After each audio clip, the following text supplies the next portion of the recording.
16 floors tall, with a size equivalent to 2 entire football fields, and weight more than an aircraft carrier? Located in North America, about 130 kilometers away from the shore of Louisiana, the Appomattox is one of the biggest oil rigs ever made, and everything about it is majestic, huge, and awe-inducing. Want to know more?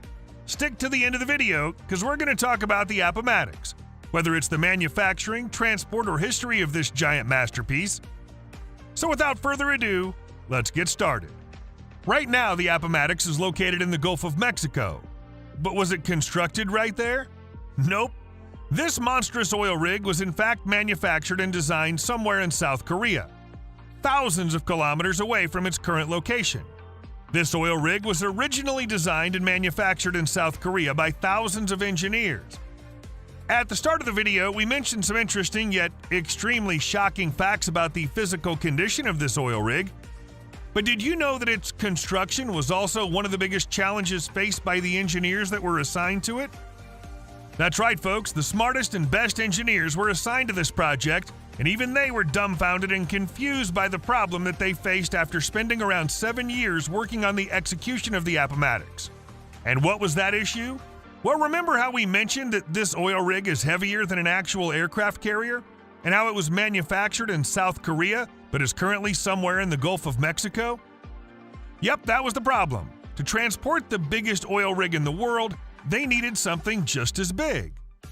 So to solve that problem, the biggest marine transport vessel was needed. Now, the humongous marine transport vessel was eventually prepared. But this is not where the problem ends. Because now that the transport vessel was here, the bigger question was how to put the oil rig on it. In simple words, if we had to transport a car from one side of the world to the other side by water, the first step would be to put the car on a ship.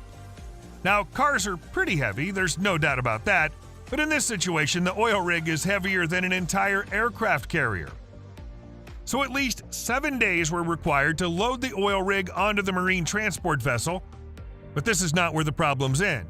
Apparently, even Mother Nature wasn't in support of the Appomattox being functional. Shortly after the transport had been rigged with the Appomattox, pun intended, the engineers discovered that there was going to be a massive sea storm that would later turn into a typhoon in the Pacific Ocean. These typhoons are a step ahead of regular typhoons and are called super typhoons. And guess how frequent they are? Maybe once in 20 years? Like seriously. Nature decided the one time in 20 years when the typhoon will come is when the biggest oil rig in the world is about to be functional, after 7 years of hard work and effort. So after all the engineers had executed the work on the Appomattox and the marine transport vessel, the next obstacle was that there's going to be a super typhoon with a wind speed of 315 kilometers an hour in the next 7 days. But how does one stop a natural disaster from happening? And everyone knows super typhoons are incredibly lethal, and the damage they do is irreversible. So the 7 days that they needed to load the rig were reduced to a mere 3 days. So let's recall the whole situation.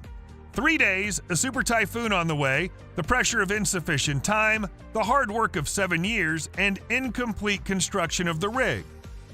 As you can tell, a lot was on the line, and the odds weren't in the favor of the engineers.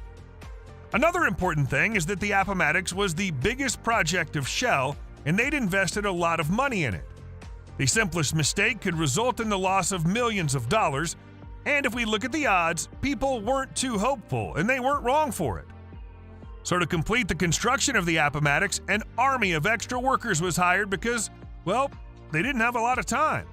They needed 7 days to transfer the rig to the marina transportation vessel, but due to the super typhoon, they only had 3. The more time passed by, the more signs of the super typhoon appeared in the water, and the more dangerous the entire situation became. But first, they had to load the rig after finishing its construction.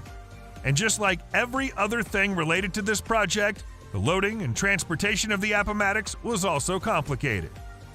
If we want to load a car on a ship, usually a crane is used, but nothing is strong enough to lift something heavier than an aircraft carrier, that too in water. So instead of lifting the Appomattox and putting it on the vessel, they had to sneak the vessel under the rig. For that, the water tankers of the transportation vessel were filled so that their weight would increase, Once the tankers were full and the vessel was heavy enough, it sank a little. This is where extremely high-powered tugboats came into play. They were attached to each side of the platform and were directed to move towards the vessel so that the platform would position itself on top of it. Sounds easy, doesn't it? But all that can go smoothly if only the water is calm and the waves are not too fast or violent. And guess what happens when there's a super typhoon in the water? So once again, the odds were extremely against the completion of the project. With the passage of time, the super typhoon was approaching them. The winds and the waves were getting more and more out of control. At this point, the engineers, designers, and workers were losing whatever little hope they had. But one day, they were given a chance. And that was all they needed. The meteorologists announced that the next day, the sea will be calm for just 2 hours. So all they had was 2 hours. They could either sit through them and be pessimistic or just give it everything they had. Around this time, the super typhoon was 36 hours away from the main station, where millions of people were working on Shell's biggest project.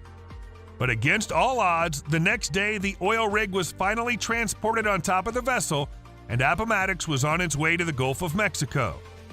And even more luckily, the vessel was at a decent distance when the super typhoon hit, and there was no big damage. Sounds like a happy ending, doesn't it? The oil rig was transported without any damage, the super typhoon came after it left, and the hard work of the workers didn't go to waste. But there's more. The next problem came when the rig had to unload in Texas. Why? Well, you do remember how we mentioned that a lot of extra people were also hired to execute the completion of the rig?